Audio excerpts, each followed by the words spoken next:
믿음으로 이 건강한 선택을 통해서 우리의 미래가 활짝 열려지는 그런 은혜의 역사만 있기를 주님의 이름으로 축복합니다. 여러분이 잘 아는 르네상스 시대의 천재 화가였던 레오나르도 다빈치에게 어떤 사람이 이런 질문을 하게 됩니다. 당신은 수많은 그림을 그렸습니다. 그런데 그림을 그리면서 가장 그리기 힘든 것은 무엇이었습니까? 라고 물었더니 한참 생각하던 다빈치가 이렇게 대답합니다. 저녁 해질 때 저 들에 드리워진 노을을 그리기가 가장 힘들었습니다. 우리는 노을 보면서 굉장히 아름답다라고 하는데 그림 그린 사람 그렇게 힘들다고 합니다. 그는 다시 질문합니다. 왜 노을을 그리기가 그렇게 힘든가요? 라고 했더니 다빈치가 대답하기를 저녁 노을에는 빛과 어둠이 공존하게 되는데 빛만 있어도 그리기가 쉽고 어둠만 있어도 그리기는 쉽습니다. 그러나 빛과 어둠의 조화를 그리기란 그리 쉬운 일이 아닙니다. 그러나 잘 그리기만 하면 명작이 됩니다. 조화롭게 잘 그리면 명화가 되지요. 이렇게 말했다고 합니다. 사랑하는 주님께서는 저와 여러분이 이렇게 균형 잡힌 성도가 되기를 원하신다는 사실을 기억하시고 아멘으로 화답하시기를 주의 이름으로 축복합니다. 오늘 본문에서 예수님께서는 신앙의 결과는 결국 열매로 판가름된다라고 말씀하고 계셔요. 예수님이 하시는 이 말씀을 기록한 성경에 보면 내 이웃을 사랑하라, 내 원수를 사랑하라, 계명에 순종하라, 이 거룩한 삶을 살아라고 말씀하시는데 타락한 이후에 인간은 늑대와 같은 본성을 가진 우리에게 양처럼 살기를 요구하시는 것입니다. 늑대로 태어난 우리가 어떻게 양처럼 살아갈 수 있을까요? 여기에서 성도가 어떤 영적 경험을 하고 있느냐에 따라 또 무엇을 믿느냐에 따라 사이가 달라진다는 것입니다. 내가 믿고 추구하는 대로 내 경험에 따라 살게 되는데, 그러므로 우리가 정말로 여자의 후손이 되기 원한다면 하나님의 복음이 어떤 것이고 그것을 어떻게 경험하고 살아야 하는지를 우리가 잘 배워야 할 것입니다. 하나님의 말씀이 어떻게 늑대가 양이 될 수 있는지를 말씀하고 있는데 이런 것들 제대로 배우고 깨닫지 못하니까 평생을 살아도 교회를 수십 년을 다녔는데도 그냥 늑대로 살다가 인생을 마무리할 수 있다는 사실입니다. 제가 지난주에 말씀드렸어요. 성경의 역사 속에는, 세계의 역사 속에는 여자의 후손과 사탄의 후손이 있다라고 말씀드렸는데 그 두 개 중에 하나가 우리가 택하고 살아가는 삶인데, 여자의 후손이 될 수 없고 사탄의 후손이 되면 수십 년 수백 년을 수고했어도 하나님은 그런 사람을 천국으로 인도하시지 않는다는, 천국에서 받아주시지도 않는다는 사실을 우리는 기억해야 될 것입니다. 저와 여러분이 어떤 경험을 통해 어떤 선택을 했느냐에 따라서 달라지는데 우리가 이런 사실을 바르게 배워서 바르게 믿고 살아가는 것이 중요하다는 사실을 오늘 말씀하고 있는 것입니다. 오늘 기독교 안에는 세 갈래의 길이 있습니다. 성도들은 지금 소개하는 세 가지의 신앙 중에서 어떤 신앙을 가지고 살아가고 있는지를 살펴볼 필요가 있습니다. 그런 시간이 되기를 또한 바랍니다. 성경을 배우고 예배하는 우리가 어떤 바른 신앙의 길을 걷고 있는지를 확실히 알고 가는 것이 중요하다는 사실을 깨닫는 은혜로운 시간이 되시기를 주님의 이름으로 축복합니다. 첫째는 율법적인 신앙이란 어떤 모습의 신앙이냐라는 것입니다. 처음으로 소개하고자 하는 율법적인 신앙으로는 성경이 말하는 여자의 후손이 될 수 없다는 사실입니다. 율법주의에서는 늑대도 그 겉모습을 잘 바꾸면 양으로 변화시킬 수 있다고 가르치는 것이 율법주의 신앙입니다. 늑대에게 성형수술을 해주면 양이 될 수 있다고 믿도록 가르치는 것이 바로 율법주의 신앙이라고 말해요. 그래서 이런 신앙을 인정하면 늑대를 양으로 변화시키기 위해서 늑대 겉모습을 완벽하게 바꾸려고 애쓰게 되는 것입니다. 늑대의 본성 위에 양의 탈을 씌우고 양처럼 말하는 훈련을 하고 양처럼 이 발톱을 깎아가지고 부드럽게 만들고 이 털을 하얗게 묻힌 다음에 파마해 주면 언젠간 양이 될 것이라고 믿는 사람들, 이 율법주의는 절대로 이 늑대에서 양이 될 수 없는 것이 율법주의입니다. 그래서 늑대의 본성이 올라오지 않도록 금식도 하고, 그래서 유대인들은, 바리새인들은 일주일에 금식도 하고 막 기도도 하고 하루씩 기도도 하고 그러거든요. 늑대가 원하는 쾌락과 정욕을 금지시키고, 그래서 이 다양한 방법으로 이 사용해서 늑대가 양이 될 수 있다라고 말하는 것입니다. 늑대는 굶어도 늑대고 금욕을 해도 늑대고, 늑대는 기회만 주면 그 본성을 드러내는 것이 늑대입니다. 율법주의 신앙을 갖게 되면 어떻게 되느냐 하면 마음속에는 이기심과 탐욕이 그대로 있어요. 마음속으로는 세상을 사랑하고 겉모습으로, 행위로는 양처럼 바꾸어 사는 것이, 그러니까 마음에는 일이고 겉은 양으로 살아가는 것이 율법주의 신앙이라 그 말이죠. 열심히 바꿔보려고 언젠가는 양이 되어서 구원에 이르게 된다는 그런 헛된 희망을 갖고 사는 것이 율법주의입니다. 이것이 바로 유대인들이 가지고 있었던 문제였고, 오늘날에도 성도들에게 가장 큰 영적 걸림돌이 되고 있는 것이 율법주의 신앙을 가진 사람들인데, 자신의 삶 전체가 종교적 행위로 가득 차 있어서 영혼의 평안과 구원의 기쁨이 없는 삶을 사는 것이, 내 힘으로 노력으로 애쓰고 노력해도 결국에는 지치고 좌절하게 되는 것입니다. 율법주의 신앙을 가진 성도들 가운데 많은 분이 신실하게 살려고 애쓰고 말씀에 순종하려고 노력을 하지만 새 언약의 경험에 들어가지 못하기 때문에 결국은 문제가 생겨서 걸려 넘어지고 말 것입니다. 그리스도께서 내 안에 계시고 내가 그리스도 안에 거하는 그 경험에 들어가지 못합니다. 그래서 성경 말씀을 우리가 깊이 앞에서 깊이 들어가면 들어갈수록 고민에 빠지게 되는 일이 생기는데, 고린도후서 13장 3절을 보니까 너희가 믿음 위에 있는가 너희 자신을 시험하고 너희 자신을 확증하라. 예수 그리스도께서 너희 안에 계신 줄을 너희가 스스로 알지 못하느냐? 그렇지 않으면 너희가 버리운 자니라 라고 쓰고 있어요. 율법적인 신앙의 덫에 걸리면 이렇게 된다는 것입니다. 죄를 범하고 싶지 않는데 자꾸 죄가 범해지는 것이에요. 선을 행하고 싶은데 자꾸 악을 행하게 되는 것이에요. 바울은 그래서 로마서 7장 4절에서 7장 14절 19절에서 강조하고 있습니다.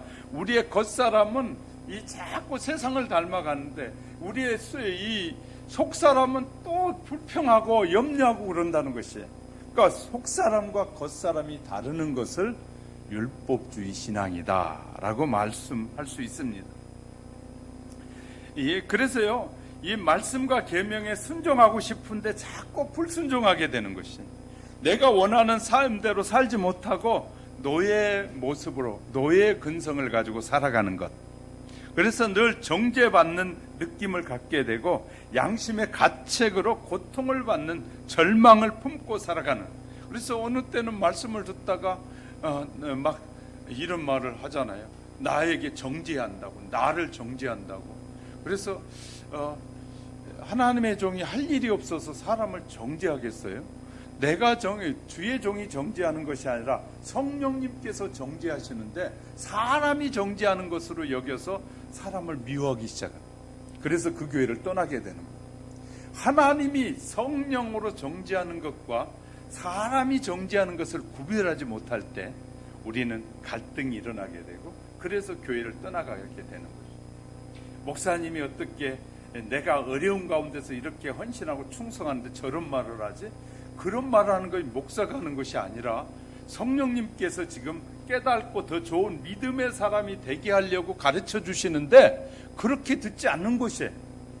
자꾸 내가 하나님의 말씀을 들을 때 하나님의 말씀을 걸고 늘어지게 하고 하나님의 말씀을 듣는데도 불구하고 사람이 말한다라고 자꾸 하게 해서 그 유혹이거든요. 아니 저희가 주의 종이 교회에 한 사람이라도 더 있으면 좋지, 한 사람이라도 더 많이 쫓아내기를 원하는 사람이 어디 있겠어요? 언젠가는 하나님께서 은혜를 베풀어 주셔서 거듭나고 변화돼서 하나님의 사람이 되길 원해서 한마디라도 더 해주고 싶고 바르게 해주고 싶은 것이 목회자인 건데 그것을 마귀는 곡해야 듣게 만드는 것이. 자, 목사님이 다 알면서 어떻게 저런 말을 하지? 그 목사가 하는 걸로 잡거든. 그러면 모든 설교가 목사가 하는 말이 되는 거예요. 그러면 불편해지는 거예요. 그래서 교회를 떠나가게 되는 거예요. 그러니까 그것은 성령께서 그 말씀이 필요하니까 그 영혼을 살리고 그 영혼에게 더 하나님의 깊은 세계 속으로 들어오게 하려고 하는데 저가 잘못한 내가 인간적인 말을 하면 하나님이 저를 징계하실 것이요 심판하실 거예요. 왜? 하나님이 세운 종이 하나님의 기뻐하는 말을 하지 않으면 저를 징계하실 거예요. 저는 그렇게 믿어요. 그러니까 우리가 중요한 것은 말씀을 들을 때 어떻게 듣느냐가 너무너무 중요하다는 것이죠. 그러니까 우리가 잘못 듣게 해서 교회에서 떠나게 하고 잘못 듣게 해서 성숙시키고 우리의 저와 여러분의 삶의 여정은요 무슨 짓을 하는지 저와 여러분이 다 똑같은 짓 하고 살아요. 다른 고민에 빠진 사람 별로 없어요. 대부분의 사람들이 하는 그런 고통, 그런 염려, 그런 하면서 사는 것이지. 뭐 자기의 인생은 특별하고 이 사람의 인생은 또 특별하고 그런 거 아니에요. 모든 사람이 살아가는 것이 똑같은 그 환경 안에 살아가면 똑같은 걱정하고 똑같은 염려하고 똑같은 말하고 똑같이 싸우고 살고 그래요. 그런데 그것을 뭐 한다고요? 마귀는 설교를 통해서 설교자와 갈등을 일으키게 하고 그 갈등의 말로 수용하게 해서 결국은 교회를 떠나게도 하고 그래요. 수많은 교회들이 엄청나게 부흥한다고 그래요. 우리 교회는 몇천 명입니다. 그런데 그 교회에 밀려오는 사람보다 나가는 사람, 제가 아는 어떤 교회는 1000명씩 전도해요. 그런데 몇 년이 돼도 이 3000명 그대로예요. 그러면 1000명씩 전도하는데 1000명씩도 나가고 있다는 말이거든요. 그러니까 우리가 잘 알아들어야 될 것은 하나님은 저와 여러분의 믿음이 세월이 가면서 든든히 세워져 가고 하나님의 사람다워져 가길 원하는데 그렇게 듣기보다는 이 체면, 저와 여러분의 체면을 생각하고 양심의 내 인격을 말하기 시작하면 하나님 앞에 올바른 신앙이 서갈 수가 없어요. 하나님은 우리의 인격을 건드셔서 우리의 인격이 잘못된 인격을 말씀하시고 고치시는 하나님이신데 우리의 인격이 잘못됐다고 하는 것을 기분 나쁘게 들어버리기 시작하면 그것은 하나님과의 관계가 이제 끊어져 가게 되는 것이에요. 그러니까 잘 아셔야 됩니다. 저는 제가 배운 그 신앙과 양심을 가지고 저는 어떻게 하든지 성도들로 하여금 성숙해지길 원하고 저는 어떻게 하든지 단 한 분이라도 더 하나님의 사람으로 거듭나길 원하는 것이 저의 기본적인 양심이에요. 저 기본적인 신앙이고. 자, 우린 잘 알아야 돼. 율법적인 신앙을 갖게 되면 자꾸 그렇게 끌고 가는 것이 그렇게 해서 그런 것으로 자꾸 공격을 하게 만드는 거예요. 싸움을 걸게 하고 사람을 불편하게 해서 굉장히 많은 것들을 잃어버리게 만드는 것이 축복을 잃어버리게 만드는 거예요. 축복을 잃어버리게. 말씀과 계명에 순종하고 싶은데 자꾸 불순종하게 만드는 것이에요. 이것이 얼마나 마귀들이 많이 사용하고 있는 전략인 줄 몰라요. 아셔야 됩니다. 그래서 늘 정죄받은 느낌을 갖고 양심의 가책으로 고통받는 그런 이 절망을 품고 살아가게 됩니다. 열심히 노력하고 선교하고 봉사하지만 마치 출구가 없는 방에 갇힌 느낌을 받게 되는 거예요. 우리 중에 이런 문제를 가지고 있다면 소개하는 말씀을 깊이 묵상해야 되는데, 히브리서 7장 16절에 보니까 그는 육신에 속한 한 계명의 법을 따르지 아니하고 오직 불법의 생명의 능력을 따라 되었기 때문이다. 다시 말해 하나님의 계명의 법을 따르지 아니하고 이 멸망할 법을 따라가기 때문에 그런 것이다 라고 쓰고 있어요. 율법의 신앙에서 벗어나려면 이 법과 원칙을 따라가는 대신에 생명을 쫓아가야 한다는 말이죠. 그래서 그렇다고 해서 법과 원칙을 버리라는 말이 아니라 법과 원칙을 지킬 수 있는 믿음을 먼저 가져야 된다는 거죠. 그러니까 제가 어느 모임에서도 이번에도 그런 얘기를 했어요. 한국의 성도들과 지도자들이 성숙하지 못한 부분이 너무 많다. 입으로는 하나님의 말을 하는데 삶은 하나님의 말씀을 따라 살지 않는 사람이 너무나 많다. 그리스도의 생애 십자가에 대해서 말씀을 깊이 살펴보고 묵상해 볼 필요가 있습니다. 예수님께서 나를 위해서 흘리신 피를 생각해 봐야 합니다. 이렇게 될 때 우리는 거룩한 하나님의 사랑과 그 은혜가 성령을 통해서 우리의 마음속에 흘러 들어와서 그 십자가의 보혈의 피를 깊이 묵상하면 그 거룩한 피가 우리에게 흘러 들어와서 결국은 더러운 양심을 씻어서 새로운 양심으로 변화시켜 준다는 거예요.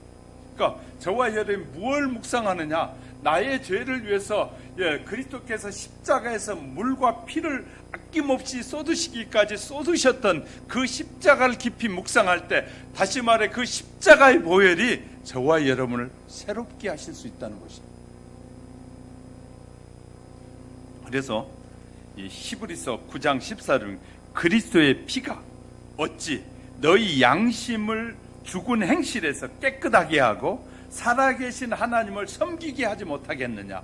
바로 그 그리스도의 십자가의 피가 죽은 우리의 양심을 일으켜서 양심을 살려서 하나님을 잘 섬기게 할 수 있는 능력이 있다 라고 말하고 있어요. 그리스도의 피가 우리의 양심과 마음을 씻어주면서 하나님의 말씀에 순종하는 그 열매, 성령의 음성을 따라가는 열매가 우리 속에 자연스럽게 맺어지게 하신다는 거예요. 바울도 로마서 8장 12절에서 우리가 빚진 자로 돼 육신에 져서 육신대로 살 것이 아니니라 라고 말하고 있어요. 바울은 우리가 빚진 자이기 때문에 육신의 욕망을 따라 살아갈 수 없다, 그렇게 쓰고 있는 것이에요. 우리가 누구에게 어떤 빚을 졌단 말이냐라고 말하는데, 그리스도께 도무지 갚을 수 없는 빚을 졌다. 우리가 갚을 수 없는 빚. 우리를 살리기 위해서 하나님의 아들이 죽었습니다. 하늘나라의 왕에서 하늘을 포기하고 이 땅에 내려오셔서 핍박을 받으면서 이 동네 저 동네 피신하면서 이 복음을 전하셨습니다. 더럽고 먼지 나는 유대 땅에 목수의 아들로 살다가 결국에 십자가에 달려 돌아가셨는데 아무도 그분을 구세주로 아무도 인정하지 않고 감사하지도 않았어요. 그런데 그리스도께서는 끝까지 죽음의 길을 홀로 걸으면서 십자가에서 피를 뿌리셨어요. 그리스도의 의로운 삶과 이 피가 아니었으면 우리가 소망이 없는 사람들은, 전혀 소망이 없는 그런 사람들이었어요. 그래서 우리는 그 무엇으로도 갚을 수 없는 큰 빚을 진 사람들이다 라는 것이, 바울은 말하기를 하나님께 큰 빚을 졌으므로 어떻게 우리가 성령의 음성을 들으면서 등을 돌리고 살겠느냐 그 말이에요. 우리의 양심이, 올바른 양심, 그리스도의 십자가의 양심이 우리 안에 들어오면 우리가 그렇게 엄청난 빚을 진 사람들의 탕감받은 자가 그 빚을 다 탕감받으면서도 모른 척하고 살 수는 없다 그 말이에요.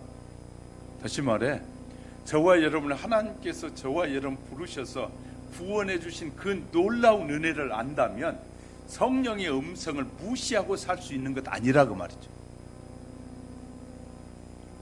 이런 말씀을 보면서요, 저희는 혼자 개인적으로 설교 주며 묵상하면서 얼마나 깜짝깜짝 놀라는지 몰라요. 너무나 큰 빚을 졌기 때문에 그리스도를 배반할 수도 없고 그분의 다시 십자가에 못 박게 할 수도 없다는 것이거든요. 우리 중에 율법적인 신학 때문에 고민하고 계십니까? 이제 십자가에 오셔서 모든 짐을 내려놓으셔야 됩니다.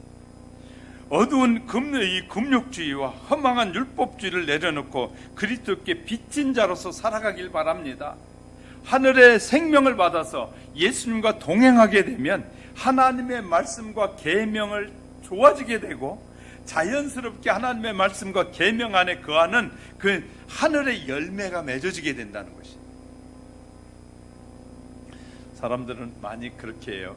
열매가 우리의 삶으로 맺어져서 막 많이 맺어지는 열매 맺는 그 삶도 중요하지만 저와 여러분이 변화되는 것이 주님의 열매가 되는 것이, 할렐루야, 하나님의 자녀답게 변화되는 삶이 열매인 것이라고 기억하셔야 됩니다. 그래서 우리는 시편 119편 97절입니다. 내가 주의 법을 어찌 그리 사랑하는지요, 내가 그것을 종일 묵상하나이다. 사랑하는 성도 여러분, 종일 묵상을 통하여 믿음의 평화가 저와 여러분 속에 풍성하게 임하시기를 주님의 이름으로 축복합니다. 두 번째는 세속주의적인 신앙이란 어떤 신앙일까? 둘째로 세속적인 신앙을 가지면 여자의 후손이 될 수 없습니다. 세속적인 신앙을 받아들인 사람들은 말하기를 늑대로 태어났기 때문에 우리는 늑대처럼 살 수밖에 없습니다. 어떻게 보면 굉장히 정직한 말을 하는 것 같습니다. 그러나 그것처럼 성도들의 마음을 아프게 하는 말도 없다는 것입니다. 그것처럼 기만도 없습니다. 예수님을 믿으면 늑대인 자신들이 양으로 인정해 줄 것이다 라고 기대하는 신앙, 이 세속적인 신앙, 예수님을 믿습니다 라고만 하면 그것이 그런 신앙이 되는 것으로 착각하는 것을 이 세속적인 신앙이에요. 그래서 이 세속적인 신앙을 받아들인 사람들은 죄와 세상에 대해서 적개심을 갖지 않는다. 세속적인 신앙을 가진 목사님 보세요, 하나님이 해놓은 세상 세운 지도자들이 저기 맞지 않아요? 저것도 이 이치가 맞지 않아요? 그렇게 말해요. 그 말은 이렇게 말하는 것과 같아요. 하나님 말씀도 맞고 세상에 저 사람들이 하는 말도 맞습니다. 그 말이. 네? 자, 하나님의 말씀이 맞든지 세상이 맞든지 두 개 중에 하나가 맞아야 되는데 두 개 다 맞잖아요. 굉장히 합리적인 사람들, 세속적인 사람, 합리적인 사람들이. 그래서 그들의 말에 굉장히 하나님 말씀보다는 어떤 놈의 세속적인 사람들은 세상 지도자의 말을 더 신뢰하는 거예요. 세속주의에 빠진 것입니다.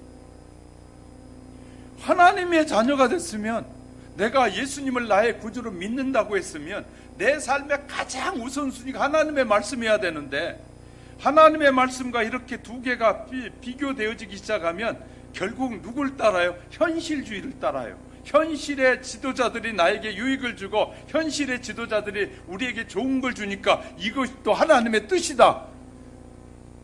우린 잘 아셔야 돼요. 이게 세속주의에 빠진 것이거든요. 하나님의 자녀는 모든 삶이, 예배나 모든 삶이 가장 먼저가 하나님이에요. 하나님을 예배하고 하나님 앞에 경배하고 하나님을 섬기는 것이 가장 우선이어야 돼. 세속주의와 이 신앙의 구별이 안 되는 삶을 사는 것, 이 세속주의에 빠지게 되면 그렇게 되는 것입니다. 세속적인 복음을 가르치는 지도자들이 많아졌어요. 그래서 세상도 괜찮잖아요, 목사님. 왜 그렇게 우리가 꼭 살아야 되는 건가요? 라고 말하는 것. 내가 지금 하나님은 이런 분이십니다. 하나님이 이렇게 살기 원하십니다. 그러는데 하나님은 그렇게 살기 원한다고 주의 종을 통해 말하는데 세상도 좋잖아요 하고 세상을 앞세우는 사람들은 세속주의에 빠져 있는 것이에요. 자, 우리가 금방 봤던 그 말씀 바로 앞에 마태복음 7장 16절부터 20절에 이렇게 기록되어 있어요. 그들의 열매로 그들을 알지니 가시나무에서 포도를 또는 엉겅퀴에서 무화과를 따겠느냐. 이와 같이 좋은 나무마다 아름다운 열매를 맺고 못된 나무가 나쁜 열매를 맺나니 좋은 나무가 나쁜 열매를 맺을 수 없고 못된 나무가 아름다운 열매를 맺을 수 없느니라. 아름다운 열매를 맺지 아니하는 나무마다 찌겨 불에 던져지느니라. 이러므로 그의 열매로 그를 알지라. 열매로 안다는 것이 너무나 분명한 말씀이에요. 늑대는 늑대 말을 하고 늑대같이 생각을 하게 되고 늑대처럼 살아간다는 거예요.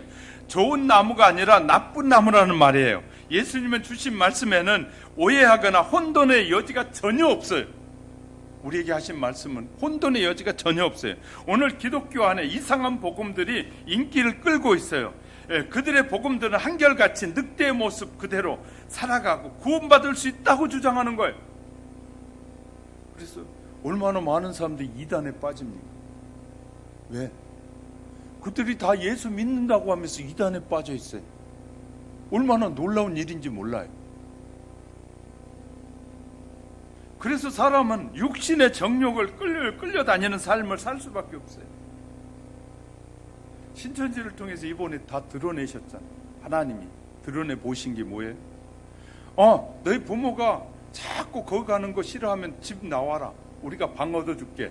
방 얻어주면 거기서 직장 생활하면서 해가지고 11조도 하고 더 많이 봉사해라. 집을 나오라고. 가정을 파괴해라. 부부가 문제가 생겨서 이단의 신천지를 믿는 성도와 건강한 교회를 다니는 성도 사이에 문제가 생기면 이혼하고 나와라. 나오면 우리가 너희들 책임져 줄게. 그런데 거기에 빠져가지고 가정을 이혼하고 그리 가는 거예요. 세속주의에 빠진 사람들이. 우리는 뭐가 세속주의고 뭐가 건강한 신앙인지를 구별하지 못한 사람들이 얼마나 많은지 몰라요. 그래서 사람은 정욕에 따라다. 그런데 그들의 교주들이 한 일이 뭔지 아십니까? 다 사리사욕을 해가지고 자기들 아방궁을 만드는, 전부 다 이단들의 핵심은 아방궁을 만들어요. 자기가 살기 편하게 하고 자기 세상을 만들어가는 거예요. 하나님이 기뻐하는 세상이 아니라 자기들의 세상을 만들어. 그것도 공산주의자도 마찬가지. 공산주의 이론은 너무 좋다고 말씀드렸잖아요. 근데 공산주의 실체에 들어가 보면 자기들 살기 위해서, 우리가 북한을 너무나 잘 알잖아요. 북한에 어떻게 돼 있는지. 평양에 있는 300만 원 떵떵거리고 살아요. 그런데 평양에서 경계에서 벗어나면 다 가난하고 어렵게 살기 시작하는 당원들을 위해서 만들어진 세계, 일부의 사람들을 위한 세계. 근데 너무너무 잘 알잖아요. 아니, 아무런 무장을 하지 않는 국민을 총을 쏴 죽이고 불을 태울 정도로 그렇게 비열한 사람들, 그런 사람들을 따라가는 사람도 있잖아요. 이거 얼마나 심각한 일인지 몰라요. 세속주의에 빠지기 때문에. 세속주의에 빠져. 그런데 그것이 좋아 보이는 거예요. 저와 여러분이 좋아 보인다면 지금 내가 유혹을 받고 있다는 말이에요. 내가 하나님의 자녀인데 그런 세상 사람들이 추구하고 말하고 끌고 가려고 하는 그 세상으로 끌고 가려고 하는 그것이 여러분 마음에 좋아진다면, 좋게 여겨진다면 세속주의로 지금 여러분이 끌려가고 있는 거예요.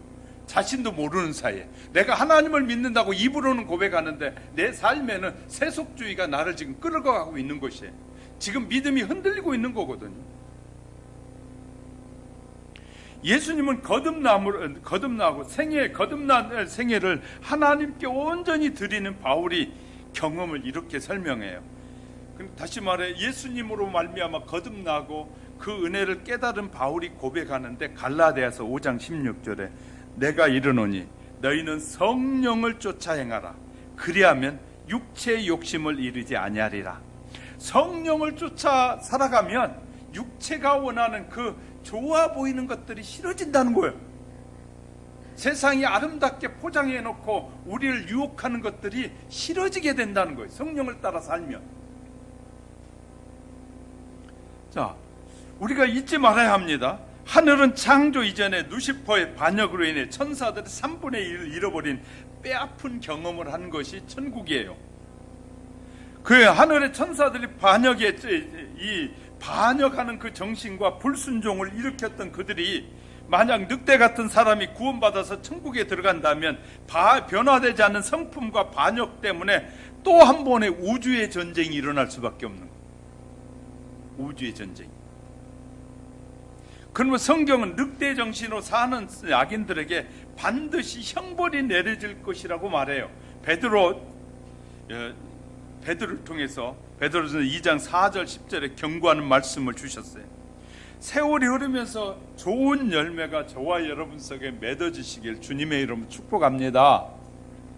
세 번째, 성경에서 말해주는 그런 신앙이란 어떤 신앙이냐? 본문에서 성경대로 살아야 여자의 우선이 된다. 일단 좀 아멘 좀 해보세요. 성경대로 살아야 여자의 우선이 된다. 성경이 말하는 신앙은 아무리 이 잔인한 늑대라 할지라도 양으로 변화될 수 있다는 거예요. 성경은 그걸 가르치는 거예요. 성경은 지독한 이 구두쇠의 어떤 돈을 사랑하던 그 늑대 같은 삭개오도 양으로 변화될 수 있다고 하는 그 신앙이 바로 성경적 신앙이에요. 누가복음 19장 8절 9절에 삭개오가 서서 주께 여짜오되 주여 보시옵소서 내 소유의 절반을 가난한 자들에게 주겠사오며 만일 누구의 것을 속여 빼앗은 일이 있으면 내 갑절이나 갚겠나이다. 예수께서 이르시되 오늘 구원이 이 집에 이르렀으니 이 사람도 아브라함의 자손임이라. 성경은 7 귀신 들렸던 창녀였던 막달라 마리아도 양으로 변화될 수 있다고 말하는 것입니다. 누가복음 7장 37절 38절 그 동네에 죄를 지은 한 여자가 있어 향료 담는 옥합을 가지고 와서 예수의 뒤로 그 발 곁에 서서 울며 눈물로 그 발을 적시고 자기 머리털로 닦고 그 발에 입 맞추고 향유를 부었다. 늑대도 양으로 변화될 수 있는 것이 바로 복음이라는 것이에요. 늑대가 양이 될 수 있는 길은 바로 이 복음이 있다는 것이에요. 예수님께서 니고데모라는 이름으로 늑대에게 직접 주신 복음입니다. 한 번은 니고데모라는 이름을 가진 저음자는 늑대가 예수님에게 찾아와서 질문합니다. 요한복음 3장에 내가 어떻게 하여 구원을 받겠습니까? 그때 예수님께 직접 가르쳐 주신 복음이 7절 5절부터 7절에 예수께서 대답하여 이르시되 진실로 진실로 내게 이르노니 사람이 물과 성령으로 나지 아니하면 하나님의 나라에 들어갈 수 없느니라. 육으로 난 것은 육이요 영으로 난 것은 영이니 내가 내게 거듭나야 하겠다는 말을 놀랍게 여기지 말라. 니고데모에게 말씀하신 것은 너는 늑대란다라고 말하고 있는 것이에요. 이 니고데모는 바리새인 중에 바리새인이에요. 그 당시에 대단한 권력을 가진 그런 바리새인이었어요. 그런데 그에게 예수님은 넌 늑대다, 양이 아니다, 그렇게 말씀하시는 거예요. 그러나 내가 진정 양이 되고 싶으면 물과 성령으로 거듭나야 된다. 양이 되고 싶다면 물과 성령으로 거듭나야 된다. 인간의 어떤 노력으로 늑대가 결코 양이 될 수 없다는 거예요. 그러나 사람이 할 수 있는 일을 하나님께서는 하실 수 있다는 거예요. 사람은 이 늑대가 양이 되고 양이 늑대가 되지 못한다는 거예요. 그러나 하나님은 하실 수 있다고 말씀하시는 거예요. 늑대가 양으로 변화될 수 있는 유일한 방법은 하나님께서 늑대에게 주셨던 그 마음을 다시 바꿔주시는 것이다. 그러니까 늑대에게 주셨던 그 마음을 양의 마음으로 바꿔주실 때만이 양이 될 수 있다는 거예요.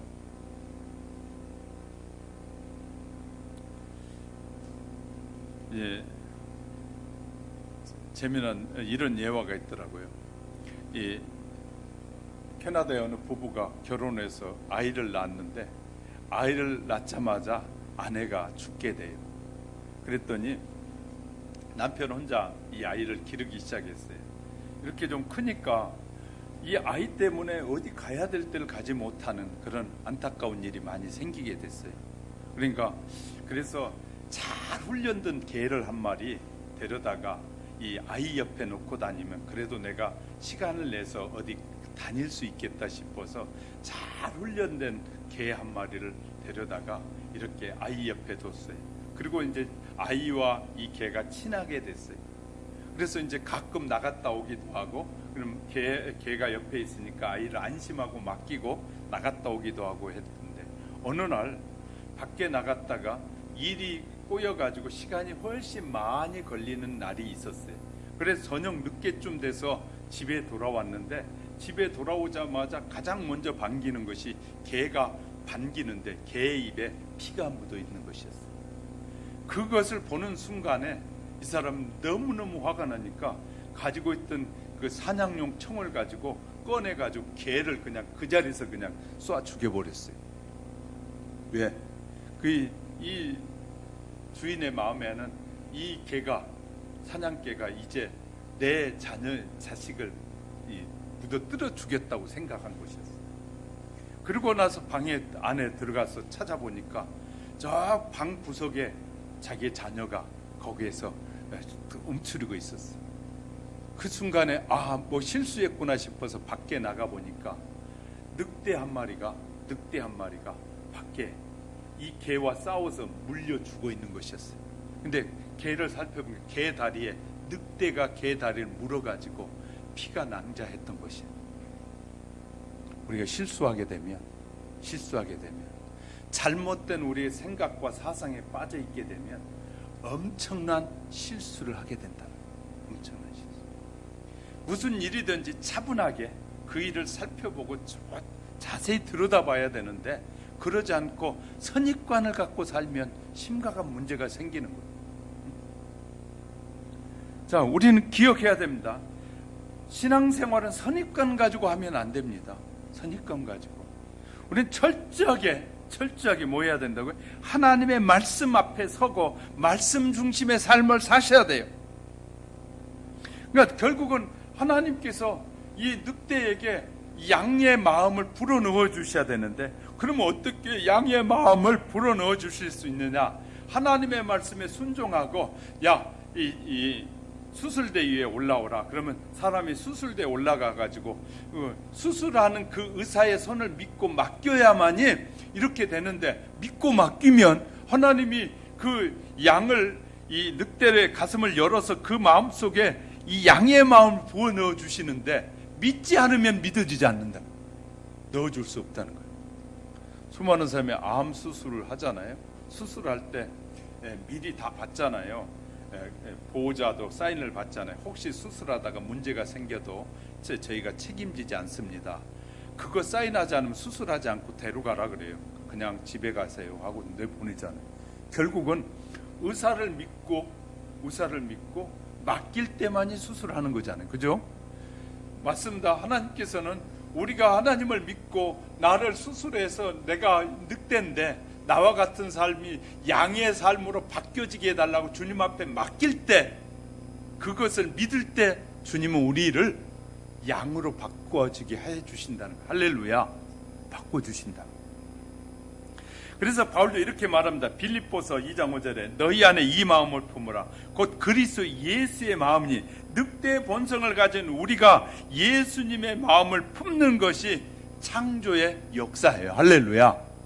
우리 안에 새로운 창조의 역사가 일어난, 우리를 살리시는 것은 하나님이 새로운 창조해 줘야만 산다는 거예요. 이해가 되셨으면 아멘. 늑대의 본성을 가지고 태어난 우리를 어떻게 새롭게 변화되는 역사가 일어나게 될까요? 우리가 할 수 있는 일은 아무 일도 없습니다. 그러나 할 수 있는 것은 바로 그것을 예수님의 마음을 갖게 해달라고 소원하고 기도하는 것이에요. 주 앞에 교만과 죄로부터 구원해달라고, 이기심으로부터 구원해달라고 주님 앞에 매달리는 것이에요. 자, 우린 잘 알아셔야 됩니다. 베데스다 연못가에 38년간 기다렸던 안전병이와 같이 절박한 심령으로 주여 나를 불쌍히 여겨주옵소서. 간절하게 기도해야 됩니다. 또 예수님의 옷자락을 만졌던 혈류병 걸린 여인의 심령으로 하늘을 향해 손을 뻗어서 뻗쳐야 하는데 그들의 간절한 심령이 어느 날 갑자기 생긴 것이 아니라, 절 보세요. 마귀에게 시달려보고 고통을 당하는 이 여인이 결국은 12년 동안이나 그 고통스러운 고통에서 벗어나는 길은 하나님밖에 없다라고 믿었어요. 그래서 하나님 앞에 매달리는 거예요. 그러면 오늘날 이 혈류병 걸린 여인처럼 그런 기적이 오늘날에도 일어난다는 거예요. 할렐루야. 많은 사람들이 기적을 믿지 않거든요. 그런데 우리가 정말 간절하게 하나님 앞에 기도하면 하나님은 우리를 고치실 수 있고, 하나님은 우리에게 새 생명을 주시는 하나님이시. 할렐루야. 간절함이 없으니까 문제인 것이죠. 간절함이 없다는 것은 어떤 의미에서는 신뢰하지 않는다는 말일 수도 있어요. 하나님을 신뢰하지 않기 때문에 기적이 안 일어나는 것이지, 신뢰하면 기적이 일어나요. 우리에게도 그런 간절함이 있어야 되는데, 오랜 세월 동안 예수님을 믿는다고 말하면서 죄와 세상에 끌려다니고 사탄에 이용당한 그 지긋지긋한 삶을 산 사람들은 그리스도를 유일한 희망으로 바라보게 될 것인데, 그분을 향해서 손을 펴게 될 때 마음속 깊은 곳에서부터 주여 나를 불쌍히 좀 여겨주소서, 나를 구원해 주소서 하는 그런 간절함이 필요하다는 거예요. 간절한 영혼의 절규가 있는 사람들은 모든 것을 버리고 주님께 나오는 것이, 주님만이 내게 필요합니다. 성령님께서 우리의 마음에 여기까지 이끌어 주시면 늑대가 양으로 변화되는 그 창조의 역사가 시작된다는 겁니다. 성령께서 죄책감과 세속에 지친 우리의 마음을 어루만지고 위로해 주시기 시작할 겁니다. 그런 역사가 우리의 심령 속에서 시작되면 오랫동안 주님을 믿었지만 한 번도 경험하지 못했던 참된 회개, 우리에게는 정말 필요한 것은 참된 회개가 필요한 겁니다. 정말 회개를 통해서 거듭나는 것이니까. 하나님의 약속의 말씀을 믿음을 통해서 우리가 회개하게 될 때 통해 잡아가는 회개를 통해서 거듭남의 역사가 일어나기 때문이죠. 그렇게 되면 온 마음을 다해 진리를 사모하게 되고, 회개하고 나면 하나님은 하나님의 말씀에 순종하고자 하는 그 사람들의 특권이 뭐냐면, 이때가 되면 내가 어떻게 하나님의 영광을 돌리며 살까요? 이런 고백이 나오는 거예요. 우리가 참된 회개를 하게 되면, 지금까지 살아왔던 삶은 참 내가 유혹에 빠져 가식적인 인생을 살아왔는데, 하나님께서 나를 부르신 그 부르심의 그 은혜를 깨닫고 거듭나게 되면, 이제는 내가 살아왔던 율법 중에 세속주의가 아니라 이제부터 하나님의 영광을 위해 살아야겠구나 라는 결단이 생기면서, 어떻게 해야 하나님께 영광이 될까요? 하게 된다는 것입니다. 예수님께서 물과 성령의 역사를 통해서 늑대가 양으로 변화될 수 있다고 말씀했어요. 성경에서 물은 하나님의 말씀을 상징합니다. 그러면 우리가 간절한 심령으로 하나님의 말씀을 읽을 때 성령께서 그 말씀을 통해서 그 안에 들어오시기 시작합니다. 성경을 읽을 때 그냥 읽으라 그러니까 읽어야지가 아니라, 성경을 읽을 때 하나님 한마디의 말씀이라도 읽을 때 그 말씀이 살아 내 안에 역사해 주셔요. 하나님 그 말씀이 살아있는 하나님의 말씀으로 느껴지게 해주세요. 믿어지게 해달라고 그 간절한 믿음의 기도와 함께 말씀을 읽을 때 기적이 일어나. 할렐루야. 그러니까 우리가 성경을 펴놓고 그냥 대충 읽는 것이 아니라, 하나님 성경을 펴놓고 먼저 하나님 앞에, 하나님 내가 이 말씀이 하나님의 말씀임을 믿기 원합니다. 그리고 이 말씀이 믿어지고 이 말씀을 따라 내가 살아갈 수 있도록 그런 간절한 마음으로 그 말씀으로 이 말씀을 의지하게 될 때 성령님이 역사하신다는 거예요. 물과 성령은 바로 하나님의 약속과 성령의 역사를 통해서 우리가 거듭나고 새로워진다는 거예요. 할렐루야. 그래서 수많은 영적 믿음의 삶을 살았던 히브리서에 기록한 사람들을 보면, 그들이 들은 바 말씀이 그들에게 유익되지 못한 것은 듣는 자가 믿음과 결부시키지 아니함이라.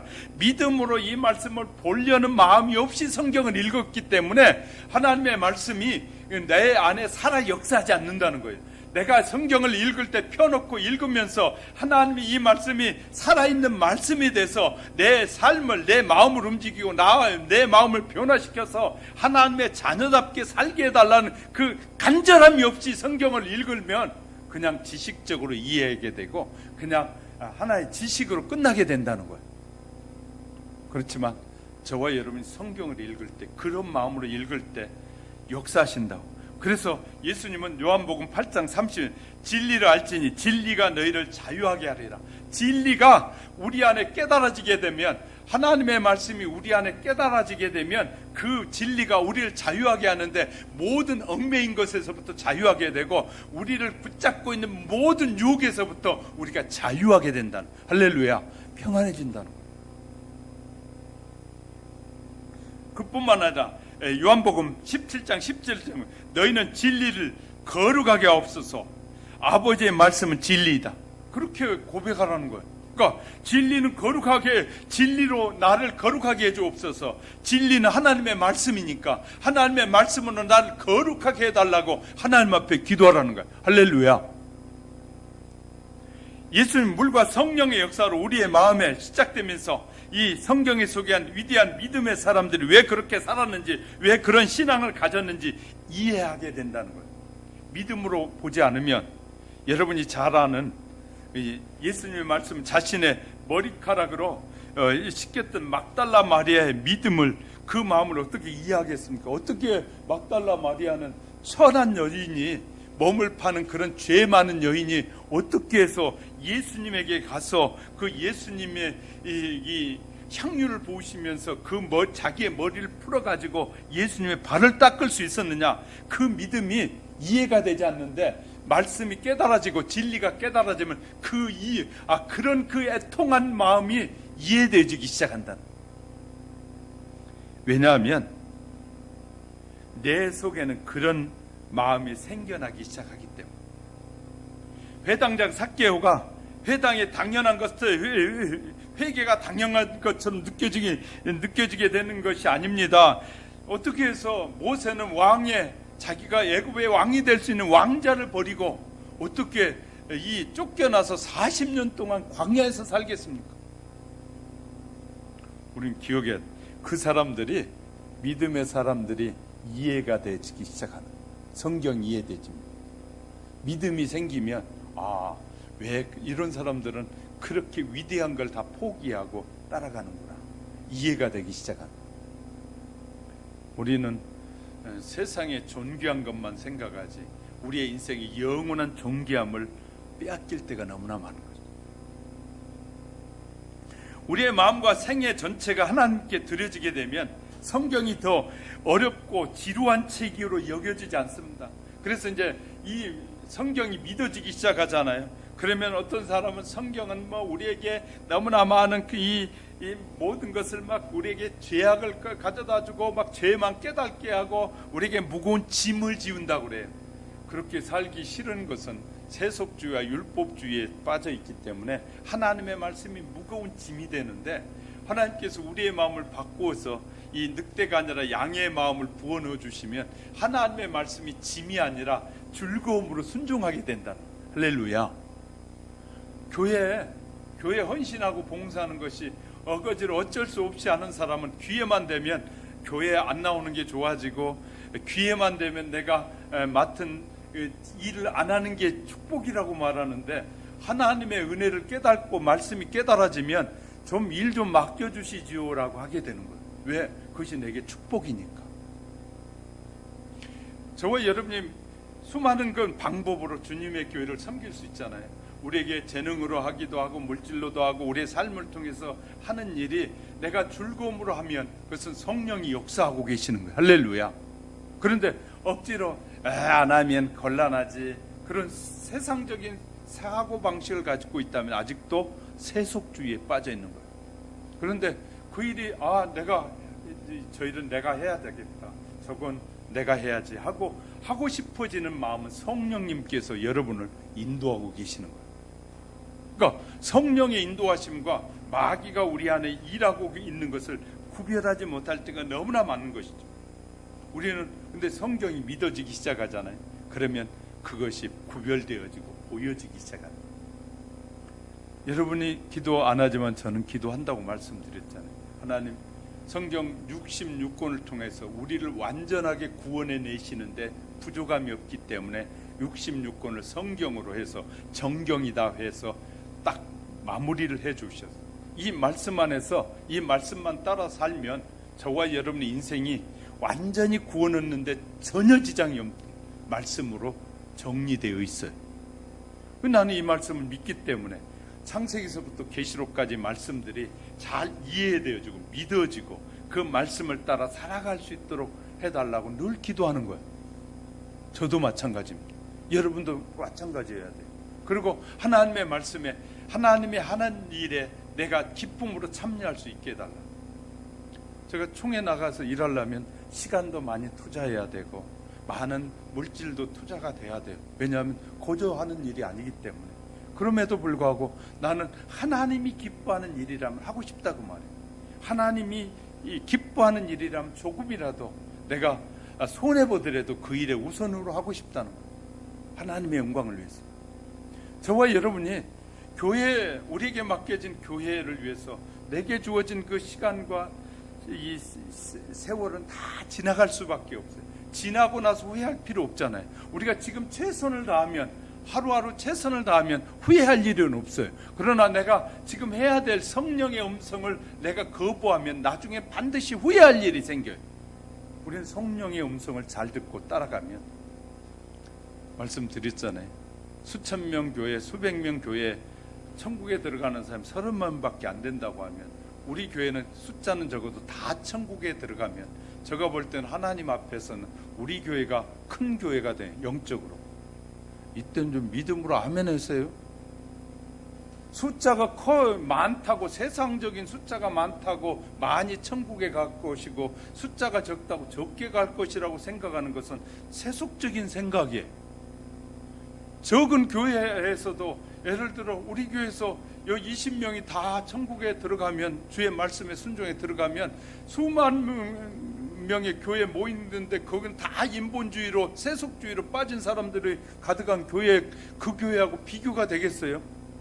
비교가 안 되는 것이. 그러니까 사람들은 자꾸 외모를 보고 큰 교회 하면 대단한 것 같지만 생각하지, 적은 교회도 대단한 교회가 되는 거예요. 할렐루야. 이런 영적인 눈이 열릴 때 우리가 하나님의 말씀에 순종하게 되고 하나님의 뜻을 따르게 돼요. 자, 성경이 말하는, 정리해 보면 성경이 말하는 참 좋은 교회는 계명을 지키는 신앙을 가는 교회다. 계명을 우리가 못 지켜요. 주님이 예수님을 믿음으로 지켜진다고 말씀하셨어요. 잘 보세요. 모든 계명은, 구약의 계명은 죄를 깨닫게 하는 것이고, 신약에 와서 주님이 오셔서 말씀하신 것은 그 죄를 깨닫고 주님 앞에 와서 그 죄를 내려놓고 주님의 십자가, 우리를 위해서 십자가에서 죽으심을 믿은 그 믿음이 구약의 모든 계명을 지키게 하신다는 거예요. 할렐루야. 그러니까 믿음으로 지켜지는 것이다. 그런데 우리가 믿음으로 우리의 아무리 노력해도 구약의 모든 계명은 다 지킬 수 없어요. 근데 모든 계명을 지키는 비결은 주님의 말씀에 순종하는 것이다. 할렐루야. 그것이 최고의 믿음이라는 거예요. 최고의. 성경은 그렇게 우리에게 정리해 주고 있어요. 우리에게 최고의 믿음은 예수 그리스도의 말씀을 믿고 순종하면 모든 계명을 지키는 믿음의 사람이 돼서 하나님의 나라에 들어가게 된다. 할렐루야. 하나님의 나라는 하나님의 말씀을 지키지 않는 자는 들어갈 수 없어요. 그렇기 때문에 우리가 성경적인 신앙을 갖게 되면 계명을 지키는 신앙이 되는 것인데, 그 계명을 지키는 신앙을 예수 그리스도께서 우리에게 하신, 하나님께서 예수님을 통해서 이루신 그 예수를 믿음을 통해서 모든 계명을 지키는 신자가 되는 것이. 할렐루야. 저와 여러분 이런 믿음의 사람으로 이 한 주간에도 승리하시고요, 이 한 주간에도 이 명절을 통해서도 이웃들에게, 어려운 형제들에게는 자비를 베푸시고 또 이웃들을 주님께로 인도하는 우리 모든 우리 하영교회 성도 여러분, 정말 계명을 지키는 좋은 신앙을 가진 열매 맺는 하나님의 사람들이 되시기를 주님의 이름으로 축복합니다.